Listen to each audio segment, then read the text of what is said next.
हिमाचल के मुख्यमंत्री सुखविंदर सिंह सुक्खू ने हाल ही में विधानसभा सत्र के दौरान प्रदेश की खराब वित्तीय स्थिति का हवाला देकर खुद मंत्री और सीपीएस का वेतन भत्ते 2 महीने रोकने का ऐलान किया था, जिसको लेकर काफी बवाल मचा हुआ था।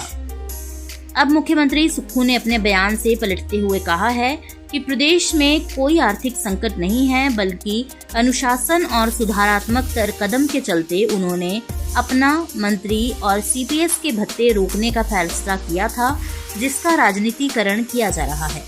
चीज़ कहना चाहता हूँ, मैं जो भी काम कर रहा हूँ वो 2027 में हिमाचल प्रदेश आत्मनिर्भर कैसे बने और 2032 में हिमाचल प्रदेश हिंदुस्तान का सबसे समृद्धशाली और अमीर राज्य बने। मेरी आप पहले दिन से स्टेटमेंट रखो। ऐसा नहीं है, ये रिफॉर्म है। अगर हमने 2 महीने की सैलरी को रोक लगाई है तो इसलिए लगाई है कि हम सब लोगों को, समाज के सभी वर्गों को ये सोचना है कि हमें आने वाले समय में अपने आप को डिसिप्लिन करना है, अनुशासित करना है।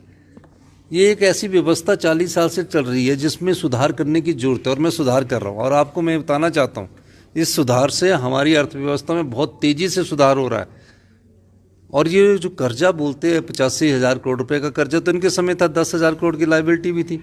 हमने तो कर्मचारियों को 7% की डीए की किस्त भी दी है, 4% इस बजट में, 3% और दी है। लेकिन अभी हमारी अर्थव्यवस्था तेज़ी पकड़ रही है, इसमें थोड़ी सी भी रुकावट आती है तो वो थोड़ा सा हमारा जो अर्थव्यवस्था में जो तेज़ी आई है उसमें कमी आएगी। तो मेरा यह मानना है कि इस प्रकार चर्चा करने की पता नहीं क्या हो गया है, ऐसा कुछ नहीं है। ये सुधारात्मक कदम जब उठाते हैं तो इस प्रकार की स्थिति आती है। और मैं आपको कहना चाहता हूँ कि हमने जो वादे किए वो भी पूरा कर रहे हैं। अब 14 प्रकार की सब्सिडीज दी है। अब कई लोगों ने फ़ोन करके बोला कि हम अपनी बिजली की सब्सिडी को छोड़ना चाहते हैं क्योंकि हम 10-10 लाख रुपया इनकम टैक्स देते हैं। कई लोग बोलते हैं कि हम मुफ्त का पानी नहीं पीना चाहते, पर हमें पानी अच्छा दीजिए। फैसले कर रहे हैं और फैसले करके आगे बढ़ रहे हैं। तो इस प्रकार बोलना कि फाइनेंशियल क्राइसिस है, ऐसा कोई बात नहीं है। और मैं आपको स्पष्ट कहना चाहता हूँ, ये अपने आप को डिसिप्लिन करने के लिए हमने किया है। और जो खर्चे हैं वो खर्चे भी करने पड़ते हैं। अगर हम खर्चे नहीं करेंगे तो कैपिटल एक्सपेंडिचर ही नहीं होगा। अब जैसे बिल्डिंगों की रिस्टोरेशंस है, रोड्स रिस्टोरेशंस है, ये सब खर्चे में, और हमें टारगेट दिया होता है कि इतने 1000 करोड़, इस साल हमें 6000 करोड़ खर्च करना है।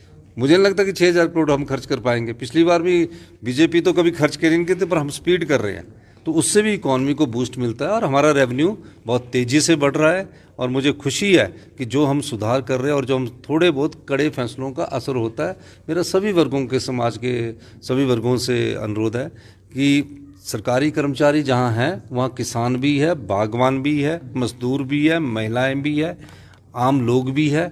इन सब को अगर अपने क्वालिटी एजुकेशन देनी है, क्वालिटी वाटर देना है, क्वालिटी इलेक्ट्रिसिटी देनी है और क्वालिटी हेल्थ देनी है। हेल्थ सिस्टम आपका चरमरा गया, शिक्षा आपकी चरमरा गई। हमें तो 19 महीने हुए। अब इन सब चीज़ों के लिए पैसे की ज़रूरत है और हम पैसा खर्च कर रहे हैं, उसमें सुधार कर रहे हैं और रिफॉर्म्स हो रहे हैं। तो इस प्रकार की कोई स्थिति नहीं है। अब जैसे कि हमारे जो सरकारी कर्मचारी की सैलरी है वो मिलनी है, पेंशन वालों को पेंशन भी मिलनी है।